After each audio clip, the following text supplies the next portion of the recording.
Welcome to Ibrahim Traore Africa, a channel dedicated to uncovering hidden truths, exposing the silent chains of racism, and telling stories the world tries to forget. Here we reveal injustice, honor resilience, and remind every viewer that the fight for dignity is far from over. Stay with us, because silence is no longer an option. Picture a bustling European street, where people rush past cafes, shops, and glowing storefronts. Suddenly, a man collapses, his body trembling, his breath fading, life dangling by a thin thread. From the crowd, an African doctor steps forward, not with hesitation, but with instinct, with duty. His hands move with practiced precision, his voice steady, his heart urgent. For a moment, time seems to pause. Yet instead of gratitude, murmurs begin to stir. Whispers coil through the air like smoke, suspicion replacing compassion. Fingers point, eyes glare, and the healer becomes the accused. In that instant, a world that celebrates heroes reveals its double face, praising lifesavers in one breath, while criminalizing the very hands that heal. He was not just another passerby blending into the crowd.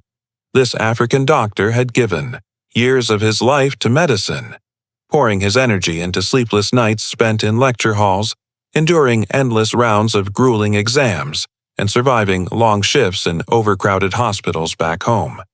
His journey had never been about prestige or wealth, it was about purpose.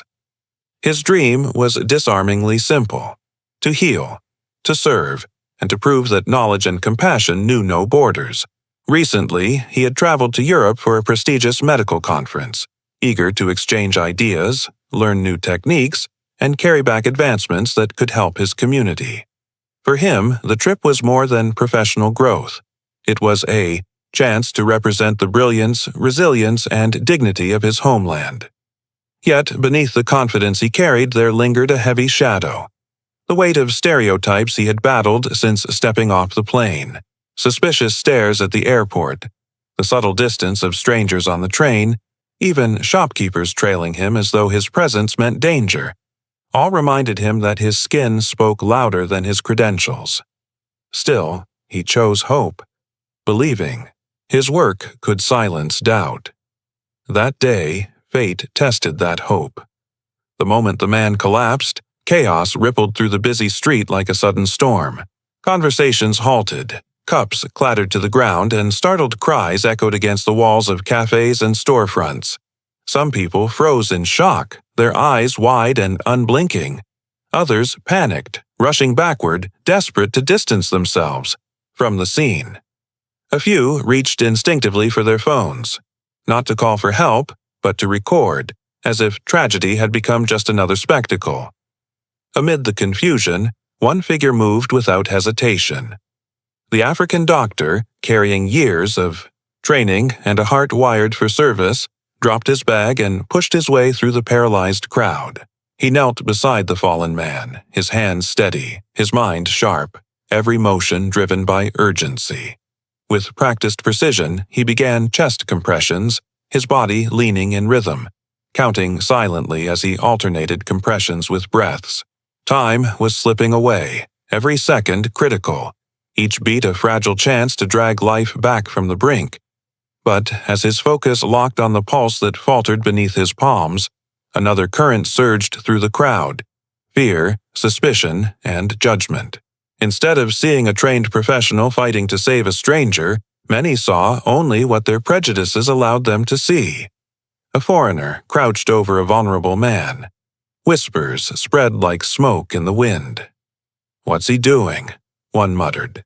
"He's robbing him," another hissed. A voice insisted they saw him digging into the man's pockets, twisting the very act of saving into an imagined crime. The murmurs swelled, growing sharper, more accusatory, feeding off one another until fear turned to hostility. A woman shouted, her voice shrill, "Call the police!"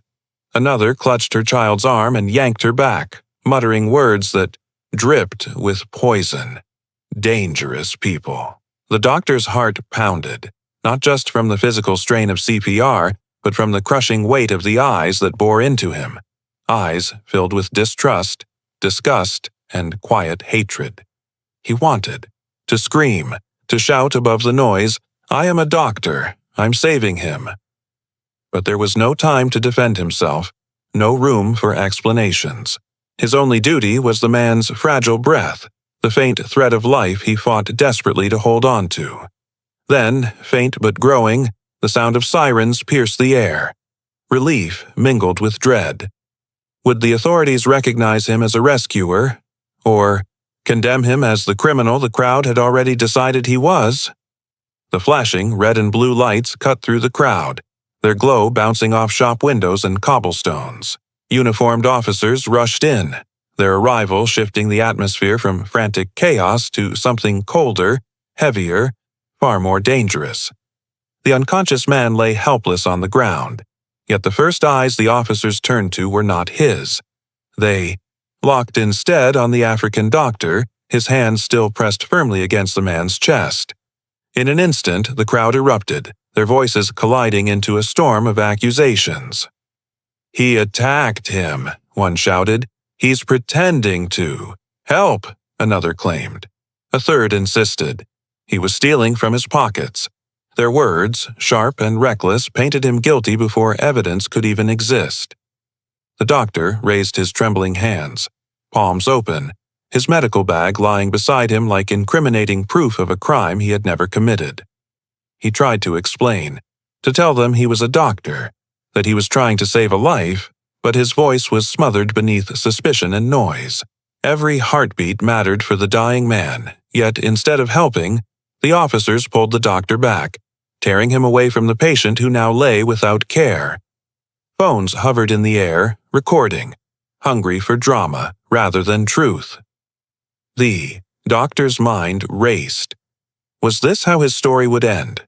Not with respect for his years of training, not with recognition of his duty, but with cold metal handcuffs branding him a criminal.